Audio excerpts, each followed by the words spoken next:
बनाना होगा, बनाना होगा, बनाना होगा, पीपा पुल तुरंत बनाना होगा, बनाना होगा, बनाना होगा। सिवान प्रशासन होश में आओ, होश में आओ, होश में आओ, सिवान प्रशासन होश में आओ, होश में आओ, होश में आओ। नीतीश कुमार शर्म करो, शर्म करो, शर्म करो, नीतीश कुमार शर्म करो, शर्म करो, शर्म करो। नीतीश कुमार होश में आओ, होश में आओ, होश में आओ, सिवान प्रशासन होश में आओ, होश में आओ, होश में आओ। इनकलाब जिंदाबाद, जिंदाबाद, जिंदाबाद। विकास के नाम पे धोखा है, धोखा है, धोखा है, विकास के नाम पे धोखा है, धोखा है, धोखा है। नीतीश कुमार होश में आओ, होश में आओ, होश में आओ, सिवान प्रशासन होश में आओ, होश में आओ, होश में आओ। पुल निर्माण कंपनी की जांच कराओ, जांच कराओ, जांच कराओ, पुल निर्माण कंपनी की जांच कराओ, जांच कराओ, जांच कराओ। सिवान प्रशासन होश में आओ, होश में आओ, होश में आओ। पीपा पुल तुरंत बनाना होगा, बनाना होगा, बनाना पीपा पुल तुरंत बनाना होगा। होगा, बनाना होगा। नमस्कार, एटीएन लाइव में आपका स्वागत है और मैं कैलाश कश्यप एक नई खबर के साथ आपके सामने खड़ा हूं। और आपको बता दें कि लगभग 1.5 माह से ज़्यादा वक्त बीत चुका है सिवान के लाइफलाइन कहे जाने वाले दाहा नदी पुल का क्षतिग्रस्त होना। और जैसे ही ये खबर मीडिया की सुर्खियों में आया, उसके बाद जिला प्रशासन ने इस पुल पर आवागमन बंद कर दिया। मतलब कि जो गाड़ियां थी उनको रोक दिया गया, पैदल लोग आ जा रहे हैं और जिला प्रशासन अपनी जिम्मेवारी से मुक्त हो गया। इस पूरे मुद्दे को लेकर के शुरुआती दौर में एटीएन लाइव खुद सिवान के जिलाधिकारी महोदय से बात हुई थी और उन्होंने कहा था कि 2 से 3 दिनों में इस पर वैकल्पिक व्यवस्था हो जाएगी। लेकिन लगभग 1.5 माह बीतने के बाद भी कहीं कोई बदलाव नहीं हुआ। लोग इसी तरह से त्रस्त हैं। महिलाएं जो प्रेग्नेंट थी उनकी हालत तो या बद से बदतर हो गई इस पुल को पार करने, क्योंकि सारा हॉस्पिटल जो है इस साइड में है, पूरब साइड में है। और यहाँ से चाहे वो मोहद्दीपुर का इलाका हो, श्रीनगर का इलाका हो, मैरमा का इलाका हो, दरौली का इलाका हो, गुठनी का इलाका हो, अगर किसी की तबीयत खराब होगी तो उसे सदर अस्पताल आना होगा। और उसके आने के लिए उसे लगभग 6 से 8 किलोमीटर का चक्कर लेना पड़ेगा, तब जाके वो सदर अस्पताल पहुँचेगा। लेकिन हो सकता है कि तब तक उसकी जान जा चुकी होगी। आखिर कौन है जिम्मेवार इस दाहा नदी पुल जो भ्रष्टाचार के भेंट चढ़ चुका है? 10 साल में पुल गिरता है क्या? हालांकि नीतीश जी के सुशासन में 1-1 साल का पुल गिर रहा है। बहुत अच्छी बात आपने कहा कि 10 साल के भीतर ही इस पुल का जो हालात हो गया है, ये बिहार सरकार के लिए भी शर्म की बात है। और नीतीश जी को तो पता ना शर्म आती है कि नहीं, इस मुख्यमंत्री को 1 साल के भीतर भी पुल टूटते हुए दिखाई दिए हैं। और एक नहर 70 घाट का पुल जो है वो उदाहरण है। 1 साल के भीतर वो गिरा। और एक जो है भागलपुर में उद्घाटन के दिन ही जो है पता चला कि टूट गया, तो जिस दिन उद्घाटन उसका होना था। तो ये लगातार इस सरकार में हम देख रहे हैं कि भ्रष्टाचार बढ़ते जा रहा है। हर अफसर भ्रष्टाचार में लिप्त है, लेकिन सरकार उस पर कोई कार्रवाई नहीं कर रही है।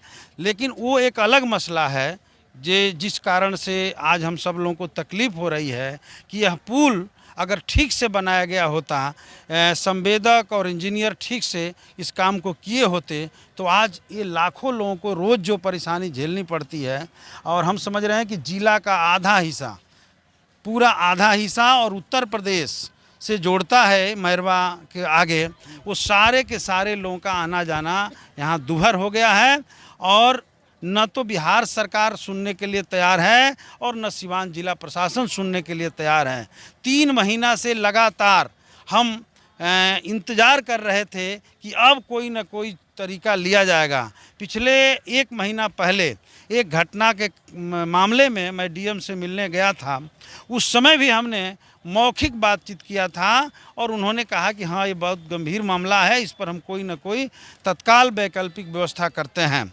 लेकिन 1 महीना लगभग उसका भी होने जा रहा है, लेकिन हम इंतज़ार करते रह गए।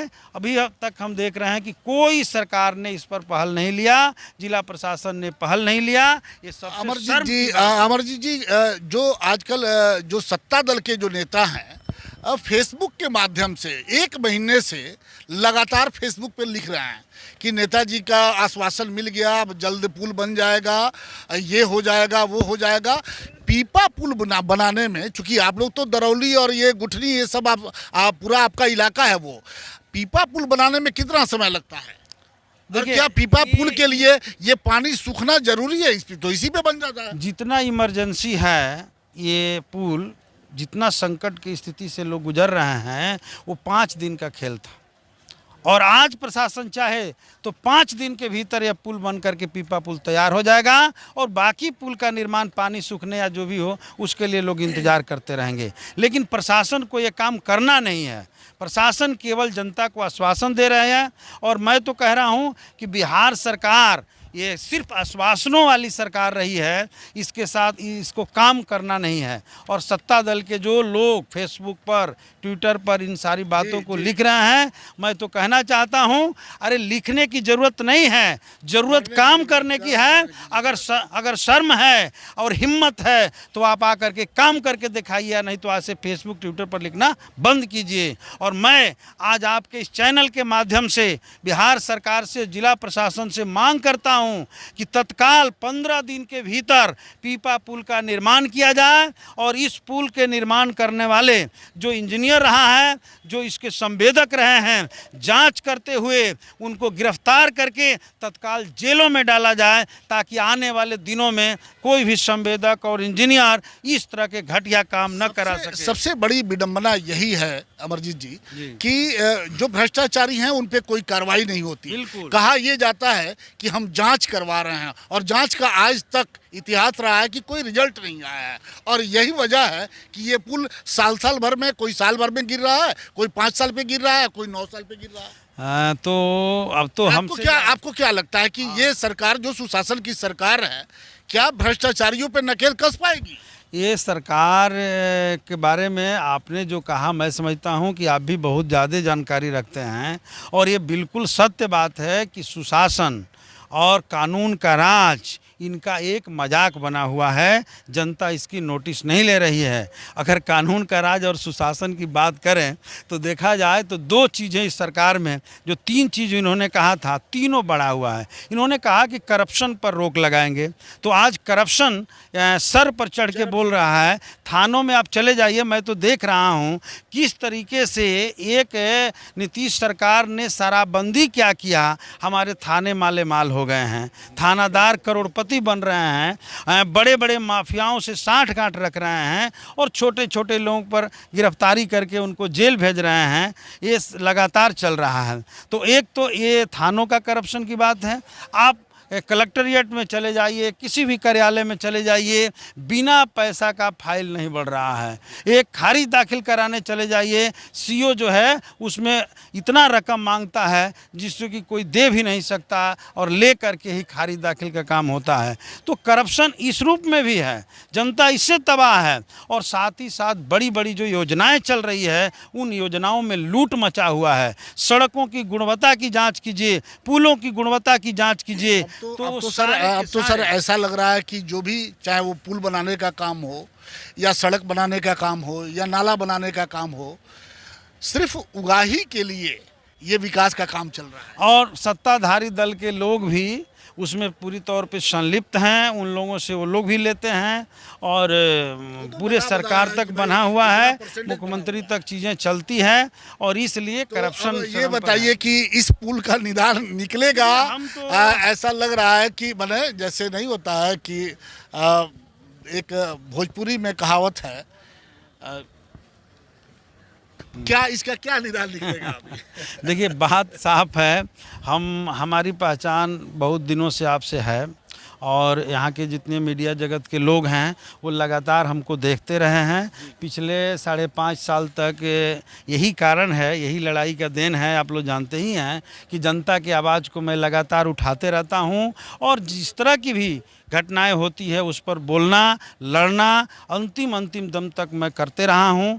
और इसीलिए जो है 5.5 साल तक हमको जेल में बंद करके रखा गया। लेकिन जनता के आशीर्वाद से, जीरादेई की महान जनता ने हमको इतना आशीर्वाद दिया कि आज हम छूट करके आपके बीच में आए हुए हैं। इसलिए आप जो कह रहे थे कि नेता विहीन सिवान है, जब से मैं नहीं था ज़रूर नेता विहीन था, अब मैं आया हूं। हमारे पार्टी के तमाम कार्यकर्ता लोग भी आज सिवान शहर में एक्टिव हुए हैं। एक एक मुद्दों पर आप पिछले दिनों आपने देखा कि एक घटना हुई थी जिसको एक्सीडेंट प्रशासन बता रहा था, उस मुद्दे को भी मैंने उठाया। जो हत्या का मामला है और चल रहा है, और इसमें भी मैं लगातार इंतज़ार किया। आज बाध्य होकर के डीएम को चिट्ठी लिखना पड़ा और मैं डीएम से मांग किया हूं कि जल्द से जल्द ये वैकल्पिक कार्रवाई की जाए। अभी तो वो छुट्टी में है दशहरा के, लेकिन फ़ोन से हमारी बात हुई, हमने अपना पत्र भिजवा दिया है और उन्होंने फिर आश्वासन दिया है कि मैं इस पर सीरियस अप्रोच लेता हूं। तो देखते हैं क्या होता है। अगर नहीं होगा तो मैं 15 दिन इंतज़ार करूंगा, चूँकि आचार संहिता लगा हुआ है, चुनावी मामला है, और उसके बाद जन आंदोलन के दिशा में बढ़ूंगा। इसी तरह एक माह से ज़्यादा समय पहले भी, हालांकि 15 दिन हम चाहेंगे कि काम हो जाए, किसी आंदोलन की ज़रूरत ना पड़े, लेकिन 1 महीना पहले एक डॉक्टर साहब हैं सिवान के, वो भी राजनीति में उतरे हुए हैं। उन्होंने कहा कि 20 दिन में अगर पीपा पुल नहीं बना तो मैं आमरण अनशन कर जाऊंगा। और 20 दिन के बाद जब हमने उनसे बात किया तो उन्होंने कहा कि सरकार चाहती है कि हम धरना पे बैठ जाएं और हमें मरवा दे, ये लोग भूखे मरवा देगा, देखिए बनाएगा नहीं सर। उन नेताओं की बात कहने की ज़रूरत नहीं है। ये इस तरह से चल रहा है। हमारी पार्टी भाकपा माले और हम लोग, ये तो भरोसा है हम कि लोग जो है, अगर आप लोग जिस चीज को छेड़ दीजिएगा उसका कहीं ना कहीं निकलेगा। हाँ, तो हम लोग जो है इस काम को करते हैं, हमारी पार्टी भी इस काम को करती है और जनता के बीच हम पर भरोसा भी है। बहुत लोगों ने विश्वास व्यक्त किया है हम पर, और इसलिए आपसे मैं कहूँगा कि आप भी बहुत पुराने समय से हमको जानते हैं, इसलिए हम लोग केवल अपना व्यक्तिगत बात मैं नहीं कह रहा हूँ, हमारी पूरी पार्टी इस एजेंडा को बना करके आगे संघर्ष करेगी। और मैं ये भी कहना चाहता हूँ कि अगर कार्रवाई नहीं हुआ, अगर सरकार जो है इस दिशा में कदम नहीं बढ़ाई, तो हम लोग ज़रूरत पड़ने पर सरकार से 2-2 हाथ भी करने के लिए तैयार रहेंगे। चलिए, बड़ी अच्छी बात है, देर से आए दुरुस्त आए। अगर आज भाकपा माले की नज़र इस पुल पे पड़ी है तो हमें भी लगता है कि शायद अब इस पुल के दिन फिरने वाले हैं। जो भी वैकल्पिक व्यवस्था होगी, कम से कम जो मोटरसाइकिल से जो लोग आने जाने ये व्यवस्था हो जाए। आज ये हालत है कि साइकिल से लोग नहीं आ सकते हैं, बच्चियां हैं पढ़ने जा रही हैं, जो जिनकी तबीयत खराब है, जो बुजुर्ग हैं, चलने में लाचार हैं, उन्हें किसी तरह से लाया जा रहा है पकड़ करके। तो ये इसकी कोई ना कोई व्यवस्था होनी चाहिए। और ये फेसबुक पे जो आजकल नेताजी लोग डाल देते हैं कि ये अब परमिशन मिल गया, ये अब बंद होना चाहिए। जनता अब सब कुछ जाग चुकी है, जनता जाग चुकी है और आपके इस फेसबुकिए नेताओं के चक्कर में आने वाली नहीं है। अगर 15 दिन के बाद कोई व्यवस्था नहीं बनती है तो जिस तरह से अमरजीत जी ने कहा है, अब देखना है कि कहीं उसके पहले व्यवस्था निकल जाए। चूँकि पर्व त्योहारों का एक सीजन शुरू होने, दशहरा का भी चल रहा है, मेला का टाइम है। इस पुल के आप ये पश्चिम साइड में सबसे बड़ा अगर कोई पंडाल बना है तो वो और उसको देखने के लिए रात में बहुत ज़्यादा भीड़ होगी। इस पर एक लाइट की व्यवस्था नहीं है, कभी भी कुछ भी हो सकता है। यहाँ पे जब भीड़ ज़्यादा बढ़ेगी, पुल पे दबाव बढ़ेगा तो कुछ भी हो सकता है, लेकिन कहीं कोई उस तरह की व्यवस्था नहीं है। प्रशासन ने इसे बैरिकेडिंग कर दिया है और अपना जिम्मेवारी को पूरा कर लिया है। लेकिन देखना है कि 15 दिन के बाद फिर आज जिलाधिकारी महोदय ने एक वादा किया है अमरजीत जी से, और अब देखना है कि 15 दिन के बाद क्या वाकई उसके पहले या उसके बाद ही सही कोई वैकल्पिक रास्ता निकलता है, या इसी तरह से इस पुल पे राजनीति होती रहेगी। अब जैसे जैसे जो होगा हम आपको दिखाने का प्रयास करते रहेंगे।